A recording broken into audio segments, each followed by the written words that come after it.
Good morning, Hope Class. Thursday, April the 16th. Hope you're having a great day today. Today, what we're going to do is we're going to start this idea of evaluating healthcare products.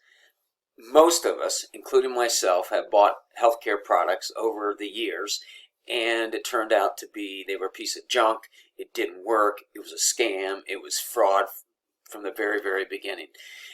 Whether it's beauty creams, diet pills, muscle builders, energy booster, shampoo, you name it. When we start talking about healthcare products, there are a lot of scams out there. There are a lot of things that are quackery. They're fraudulent.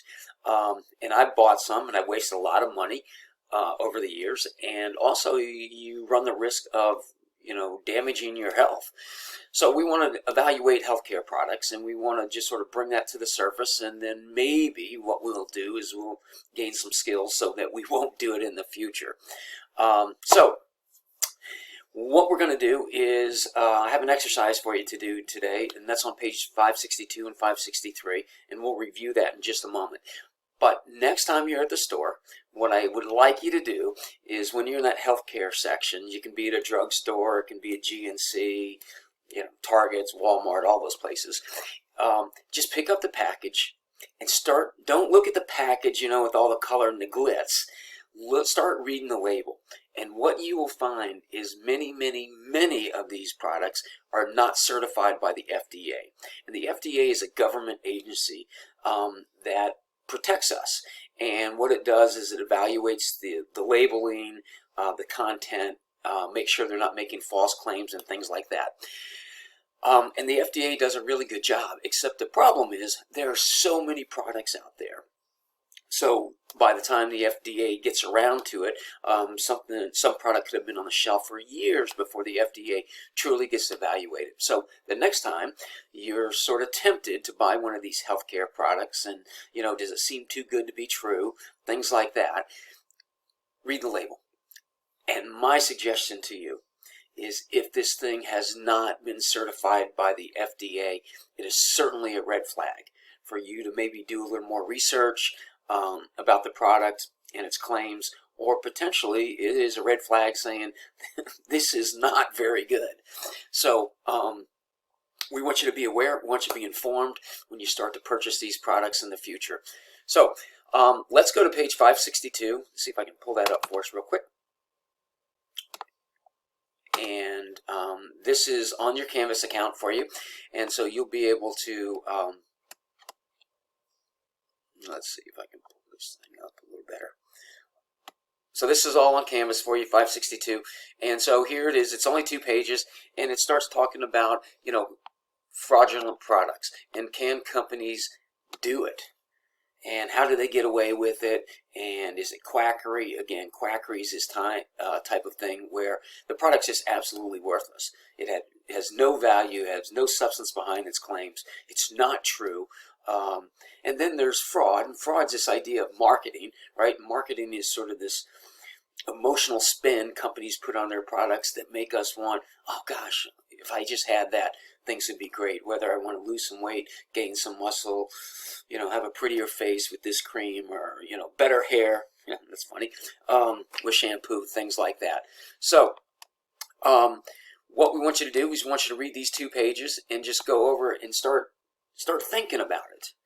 And there's some information about the FDA, the Food and Drug Administration, how they are to protect you.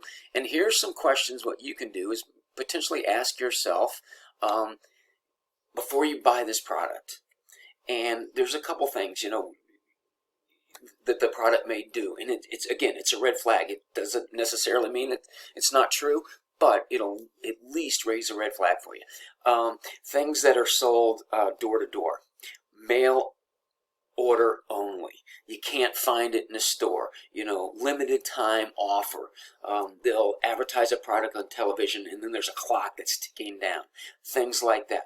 Those are signs. Not to say, the product's worthless, but it's a sign that potentially it could be.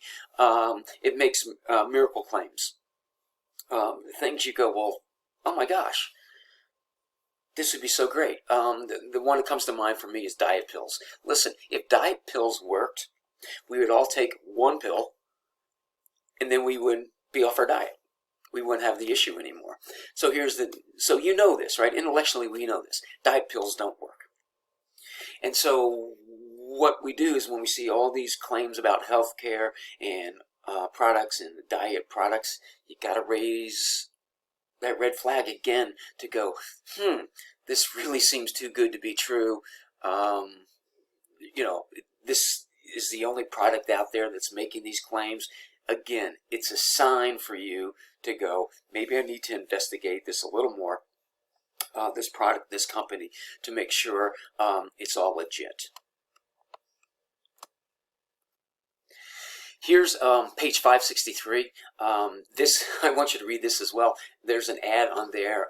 It's called Zitaway. The all-new revolutionary formula brings a secret that South American natives have been using for centuries.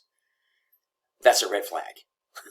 That's a red flag. When they start making this brand new, revolutionary, changing the world, that kind of thing, it's used by some group of people in some remote part of the world, it is a red flag for you to go, maybe this really is not what it seems to be. So there's a couple agencies. We talked about the FDA. There's the Federal Trade Commission, the FTC, and what they tried to do, again, this is a government agency, and what they're trying to do is eliminate some of this false advertising.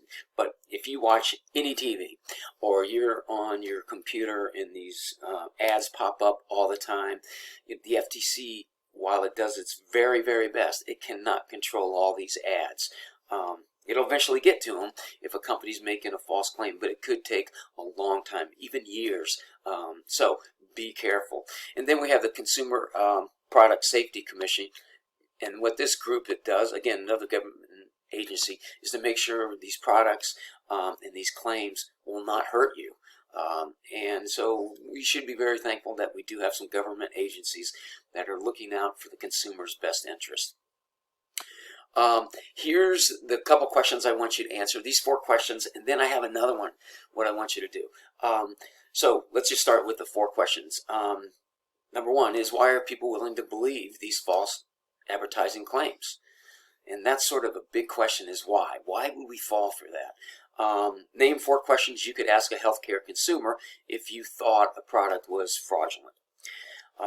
Number 3, being a wise consumer, what I want you to do is look through your magazines. You can look through some ads. You can look through on the computer, on the internet, and just start identifying some ads where you go, wait a minute, they're using some tactics, they're using some phrases that certainly raise a red flag that this could be fraudulent. And number 4, and this is sort of thinking outside the box, is how do you think marketing and advertising influences a person's choice of products? And we've talked about that in the past. What marketing and advertising is doing is trying to create some emotional stir in you, right? Some emotional response that if I have this product, things will be great. If I have this, my life will be back in order. Things like that. So you have to be very, very careful, and you have to understand advertising, what they're really trying to do. What they're really trying to do is sell you their product or their service. That's it. But the way they go about doing it is they want to try to touch your heart and try to get some emotional response. So those are the 4 questions I want you to answer.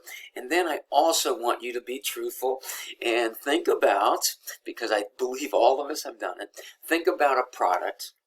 Let's see if we can make a healthcare product. But if you can't think of a healthcare product, you can think of other products that you bought.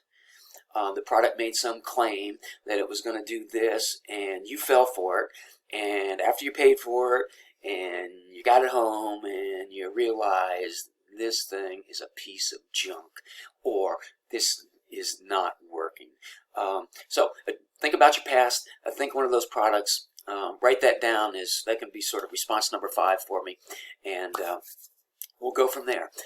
So this assignment, write these 4 questions, and then your number 5 is about your product is, let's get this due by Friday the 17th, and then we will just we'll review those questions, and we'll just go from there. Keep doing your workouts. You're doing great.